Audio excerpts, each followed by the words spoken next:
Welcome to Neyland Stadium. I'm Vince Ferrara alongside Tyler Ivens, wrapping up Tennessee's 59-3 win over ETSU tonight.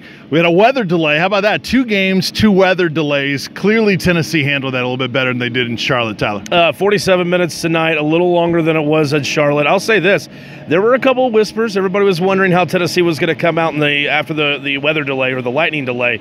I'll tell you, man, the complete opposite how they came out against West Virginia and Charlotte. It was almost a momentum killer in the opener. Now Tennessee, they pounce on ETSU, and they get Jeremy Pruitt win number 1. Really a taking care of business type of game, don't you think? Yeah, without question. I mean, look, ETSU, 37-point dogs. Tennessee, at first, they were kind of dragging a little bit. But then all of a sudden, it seemed that Tennessee knew they were a better football team than ETSU, and they kind of kicked it in the overdrive. No Ty Chandler today, but still running back by committee. Give it up for the roommates. Jeremy Banks and then Madre London, 2 touchdowns apiece. They really ground and pound, and then the defense, they had their share of pick sixes as well. Tough running with those 2 guys. What'd you think of the quarterbacks today? Because we got our first look at Keller Christ. Keller Christ obviously has accuracy. Whenever he wants to find somebody, he can get the rock to him. He can feed him. Another positive game for Jarrett Garantano. Look, the more and more he has positive games, the more and more he's going to get more confidence, and that's great for a Tennessee football team. Not besides the obvious of, hey, he's the quarterback, he's got to perform well. But you take last week against West Virginia, which 19 for 25, had a great showing. Today, didn't have to do as much. Still had a great showing. You have UTEP next week. Build all those games up. Then we can really see what kind of confidence he has when Florida comes to town 14 days from tonight. Yeah, I think it's so important to get these reserves a lot of playing time that they did in the game today, because if the starters would have had to play too many snaps, it accumulates late in the year. We saw that in the Butch Jones era, so I think that's very much a positive. Some of those young guys that got a ton of snaps, included on the offensive line, included in the secondary. Who are some of the young guys, other than the running backs that you mentioned, that kind of stood out to you today? Bryce Thompson. Yeah. When I saw him start over Alante Taylor, I said, okay, somebody must have had a big practice this week. He gets himself an interception. He was actually wrapping up receivers and dropping them to the ground. He had some big hits as well.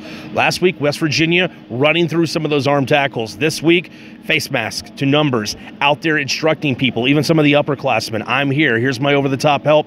Bryce Thompson, 18-year-old kid, really shined for me today. Yeah, and Jeremy Pruitt talked about, you mentioned the weather delay, how the guys had a little bit more juice afterwards. Yeah. You know, you could joke around that, hey, West Virginia last week, they ate, and Tennessee worked on game plan. Well, Jeremy Pruitt and the players said really didn't do anything that much different. It's just Craig Fitzgerald, right, the strength and conditioning staff, made sure that they had that energy coming back. And it's nice that they made an adjustment on the fly from what happened last week. Not only that, but then when it all came together through 4 quarters of football, no matter how long you had to wait through the lightning delay, if you looked at Jawan Jennings, if you looked at Darren Kirkland Jr. and some of those guys when they were meeting the band after this victory over ETSU, just a smile on their face of, hey, now that we have this win, and yeah, Jeremy Pruitt's been here since December, but the fact that after last week's game against West Virginia, they heard it all week. No matter the opponent, they got the win. Now they can start again building. The buzzword tonight is momentum, showing that depth, carry it over to next week. And I'll say this isn't a hot take. UTEP, not a very good football team. This is an opportunity for Tennessee,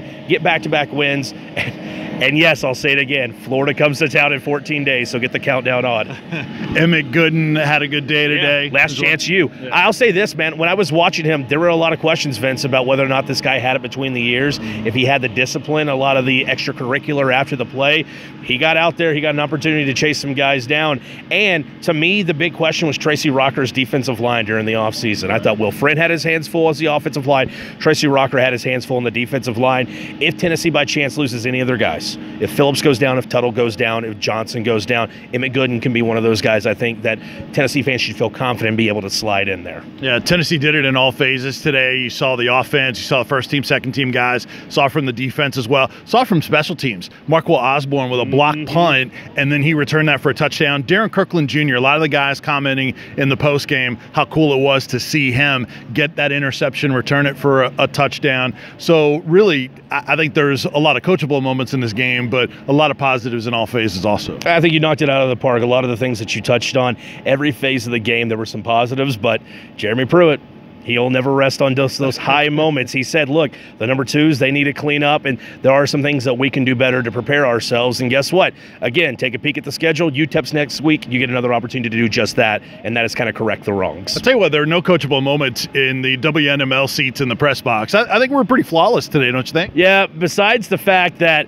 you and I caught that clock movement at the end of the third quarter when things started moving a little bit. And I will say this, we all took care of each other, distribution on waters, sodas, and a little halftime hot dog action. You don't know about that. Yeah, and the lawnmowers are coming for us, so we got to wrap this bad boy up. Yeah. Jeremy Pruitt gets his first win as a college head football coach as Tennessee defeats ETSU 59-3. That's our wrap up here at Neyland Stadium for Tennessee's win.